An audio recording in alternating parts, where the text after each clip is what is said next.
Now it's time for a truly grand cake, my chocolate berry cake. And ooh, this is a good chocolate cake.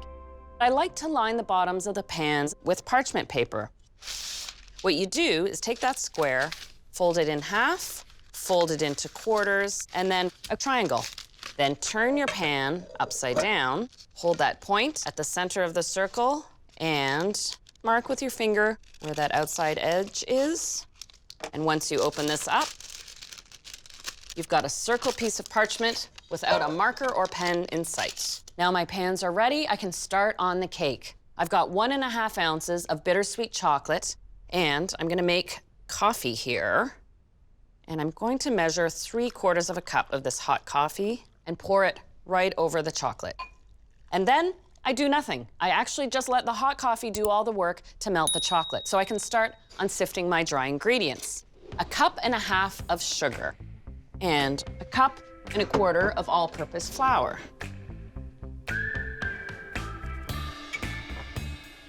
And this is such a dark, rich chocolate cake. I've got the combination of melted chocolate and Dutch processed cocoa powder. 3/4 of a cup, a teaspoon of soda, and 1/2 teaspoon of powder, and 1/2 teaspoon of salt. I'll sift this all together. And I'll set this aside while I get my wet ingredients together. I have 6 tablespoons of vegetable oil that I'll start with. And just like in my lemon cupcakes, I'm gonna use buttermilk. 3/4 of a cup. A teaspoon of vanilla. And a whole egg, plus a single egg white.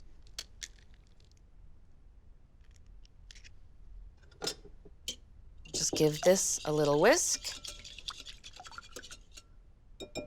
And then add it to my dry ingredients.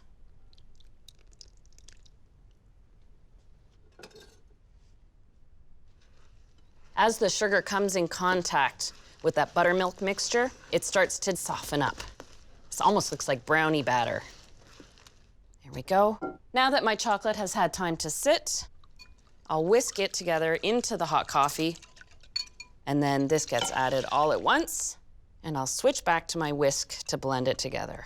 I love that you can have such a beautifully rich and moist chocolate cake recipe, all made by hand in a couple of bowls. It really is simple. Right, I'll bring over my cake pans and divide this between the pans, because each of these will be an individual layer in my cake. The cakes are ready for the oven, which is preheated to 300 degrees, and the layers take about half an hour to cook.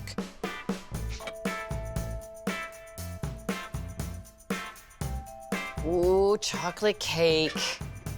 I love how much that batter comes up. My skewer is clean, so I know my cakes are done. So I'm going to let those cool and get my buttercream assembled. An Italian buttercream is made with an Italian meringue as a base. So I've got 6 egg whites that are at room temperature, and I'll pour in 1/2 cup of sugar as I'm whipping it. There we go.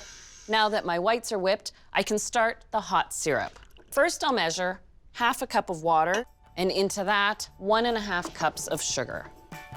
Now, I'll put this on high heat and boil it until it reaches a temperature of 240. And I'll use my candy thermometer to make sure I hit that right temperature. All right.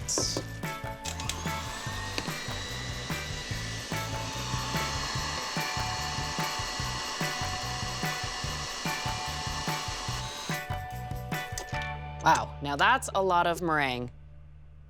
I've got 2 cups plus 6 tablespoons of butter. So I'm gonna start the mixer on high speed and add these bits of butter. There we go.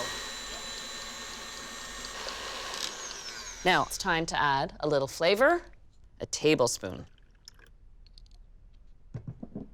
And now I can show you how easy it is to turn this into a chocolate buttercream. So I'll spoon about 1.5 cups into my bowl. And I have 2 ounces of dark chocolate, which I've melted and let cool to room temperature.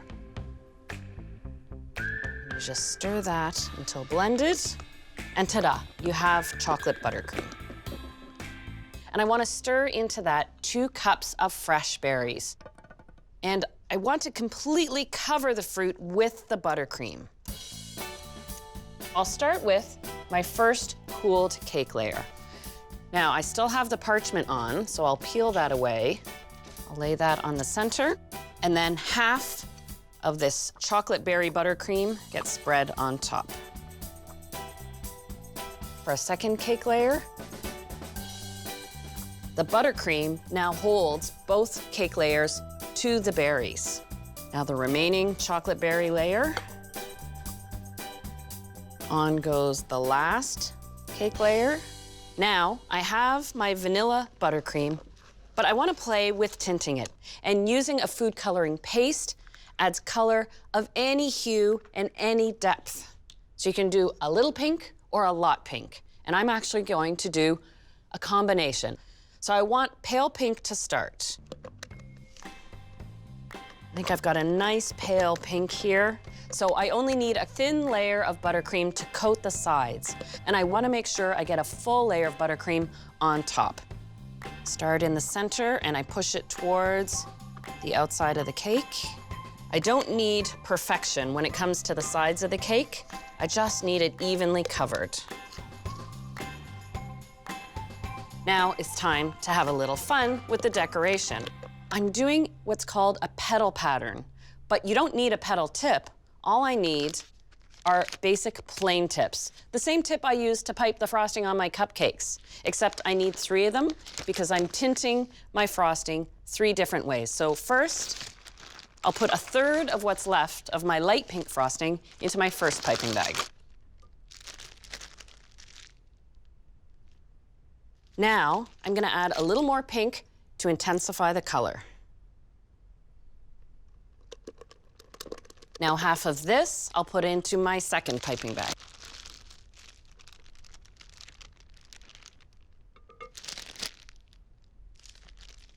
There we go. And lastly, I'll add that final kick.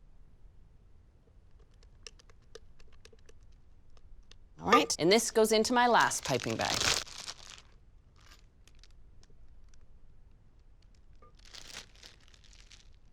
Okay, I have to get myself ready, because once I start, I'm not moving for a while. I'm going to do a series of dots up the side of the cake, 6 in total. 2 dark, 2 medium, 2 light. And to create little single petals, just give it a little smear. And on top of that, I'm gonna rotate my colors so that ombre pattern's gonna swoosh across the side of the cake. And it doesn't look like much, but once you start building on it, you really get this beautiful pattern wrapping around the cake.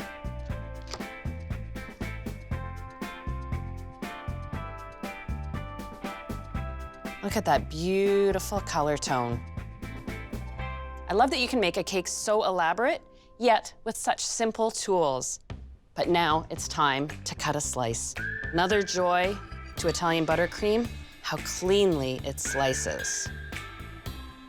And isn't it amazing what we can do with buttercream, from simple to over the top?